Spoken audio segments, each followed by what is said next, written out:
Hey guys, it's Dan, your host of your Dan's Reviews, and today I'm back for another video for today. This one's going to be doing another movie review. This one is Trailer Park Boys, Don't Legalize It.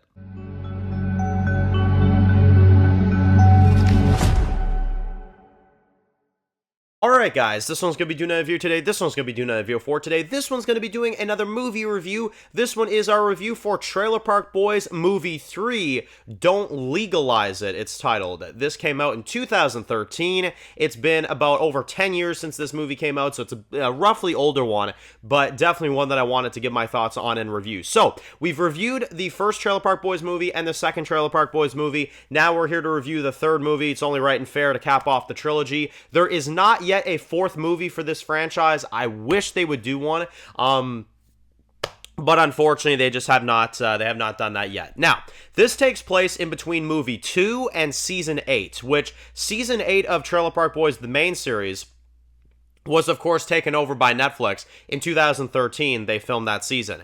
And in 2014, they released season 8 of Trailer Park Boys on Netflix, because Netflix took them over as the main network for a while, right? But this movie takes place about a year or so before, and it's a couple years, I believe, after the second movie, which is in 2009. So this is 2013. So it's been a few years. And basically, the plot of this movie is that you've got the boys. It's kind of a sad opening because they go to Ray's funeral, or at least what they believe is Ray's funeral at the beginning. And you've got Leahy that kind of shows up there and ruins the whole thing. I love when Ricky gives like the speech and he's just like, my dad was great, and he cries and all that stuff. And then Bubbles goes over there and reads the script for Ricky and stuff like that. And his friggin' like his zipper's undone. I love that, man. That was amazing. And anyway, you've got them. They're kind of like sitting there, right? They're kind of mourning, Ray's death and stuff. And you've got Leahy in this one, right? So he kind of works with Cyrus to kind of try to screw over Julian. Julian's basically in this like business with Cyrus where he's like selling piss to make a buck. So it's kind of an interesting plot. Julian's like selling piss for money now. And Jacob, who's in the military, should not be doing this, but he ends up getting caught. And Jacob ends up getting, removed from the military. And Phil is like pissed. Now, a little bit of context for this as well. Phil, unfortunately, the actor, this is his last appearance in the franchise because the actor who plays Phil actually passed away, I believe, during the filming of this movie, if I'm not mistaken. So that's pretty unfortunate. That's really, really sad. But yeah, basically, we get a bit of a road trip in this one. Bubbles gets informed by some information of his parents being, unfortunately, passing away, right? Which is, again, it's a consistent trend in this movie of, people passing away and stuff like that, And anyway, apparently they left him like a nice house and stuff like that, but they got to travel a good ways to go there. So they travel like halfway across Canada, and basically, you've got Ricky and Bubbles that kind of go along and stuff. Ricky wants to go to Ottawa because apparently they're trying to legalize marijuana and stuff like that, and you kind of get this fun road trip type of stuff, which is really fun. Now, one of my only cons with this movie is that I find that Leahy's a little bit out of character. He kind of goes through this plot where he's like hooked up on coke, which is not something that he would usually do. He's about like the liquor, the liquor.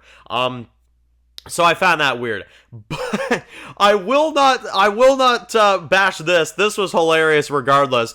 When he's obsessed with coke so much that they stop over to the restroom at like the gas station and stuff. They steal the key. They get in the bathroom. They try to get in, and they catch Randy's underwear being sniffed by Leahy so he can get an extra bit of coke. I mean, what the frig? Like, that is the kind of stuff you will get when you watch Trailer Park Boys. These movies are so accurate, it's not even funny. They don't stray away from anything. They don't, nothing. I mean, it is absolutely dysfunctional as all get out.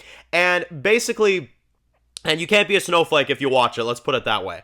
If you're not into offensive humor, then honestly, don't even bother. It's freaking hilarious, though. It's Canadian royalty, let's put it that way. And me being a Canadian myself, I grew up on this. I love Trailer Park Boys. But anyway, basically, they go to Bubbles' parents' house and stuff like that. It ends up being an old rusty bus. And they're like, okay, yeah, no, screw this. Like, it's not going to happen. There's a bit of a fake out where Bubbles says he's going to stay there, but they're like, yeah, no, I don't think so. But they do take some stuff from it, and they keep going. And Julian makes his piss trade with Cyrus, and Julian gets busted. So there is that. And of course, Ricky then goes with Bubbles to Ottawa anyway, to try to legalize marijuana. and he gets taken away. The whole thing goes wrong. Leahy ends up in jail because he's too drunk, and they, confront him and stuff like that. And, well, the movie kind of ends nice because Ricky gets a message from Ray finding out that Ray's actually alive in a dump in Florida. So, I don't know why they decided to kill him off. Well, actually, I do know why they decided to kill him off. Kill him off, I say. Is because I know the actor said that he didn't want to, be like an actor on the show anymore. I know he said that he wanted to just stay to like directing and like, stuff like that, kind of stay behind the cameras instead of in front of them. Which is kind of a shame because the actor's really good for Ray. He's one of my favorites in this show. But yeah, unfortunately, the actor kind of wanted to be done. So that's kind of sad. But yeah, this movie, I really like it. It's got a really fun kind of road trip vibe to it, really fun kind of, just feel to it. Overall, I'd say this movie, I'd say it at least deserves like a 8.5 out of 10. It's a really good movie with a lot of really good development. At the same time, I feel like Leahy's out of character, and I also feel like Cyrus, Terry, and Dennis are a little underused. But aside from that, I think it's a really good movie. I think it's really exciting. I think it's really, it's different too. Like, it's in a winter setting. You've got Ray that's like kind of passed away, so you kind of got that weight, which is an interesting take. They do get pretty serious in this movie at a lot of different times. Showing how they're kind of struggling, which I actually like. It's a refreshing, kind of vibe, and I think it kind of works in its benefits. So I'm going to give it an 8.5 out of 10. I really like the movie. Again, check it out. Trailer Park Boys, Don't Legalize It, 2013 release.